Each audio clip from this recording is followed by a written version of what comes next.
ఉన్నాను. రెండోది, గత 25 సంవత్సరాలు నేను అమెరికాలో ఉన్నా. అమెరికాలో నాకు 500 మంది ఎంప్లాయీస్ ఉంటే 400 మంది క్రిస్టియన్సే ఉన్నారు. అందులో అంతా అమెరికాలో ఉండేవాళ్ళు అంతా కూడా. అందులో అందరూ తెల్లవాళ్ళు ఉన్నారు, నల్లవాళ్ళు ఉన్నారు, అందరూ ఉన్నారు. వాళ్ళ దగ్గర నుంచి నేను చాలా నేర్చుకున్నాను. వాళ్ళే నా కంపెనీని ఇప్పుడు నేను ఇక్కడ 24 గంటలు ఉన్నా కూడా వాళ్ళే నడిపిస్తా ఉన్నారు. వాళ్ళు ప్రతి సంవత్సరం క్రిస్మస్ వస్తా ఉందంటే 2 నెలలకు ముందే ఒక పండగ వాతావరణం ఉంటుంది అక్కడ.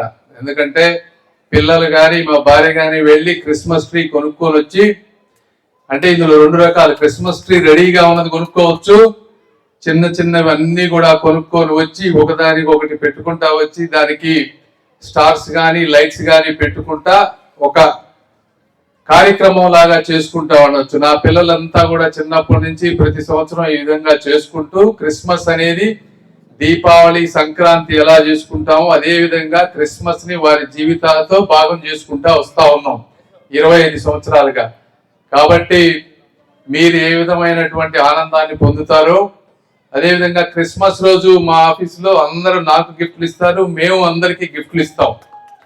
ఇవన్నీ ఎందుకు చెప్తా ఉన్నానంటే మీ ఆలోచన విధానం, క్రీస్తు బోధనలు ఇవన్నీ చిన్నప్పటి నుంచి ఇప్పటి వరకు ప్రతి క్షణం కూడా అనుభవించి తరించిన వాడిని. కాబట్టి మీ అందరికీ కూడా మనస్ఫూర్తిగా క్రిస్మస్ శుభాకాంక్షలు తెలుపుకుంటూ, ప్రతి ఒక్కరూ కూడా కత్తి కన్నా కరుణ గొప్పది, కక్ష కన్నా క్షమాభిక్ష గొప్పది అని తెలుపుకుంటూ, మీ అందరికీ నన్ను ఆహ్వానించిన మీ అందరికీ కూడా మరొకసారి మనస్ఫూర్తి ధన్యవాదాలు తెలుపుకుంటూ సెలవు తీసుకుంటున్నాను. Thank you.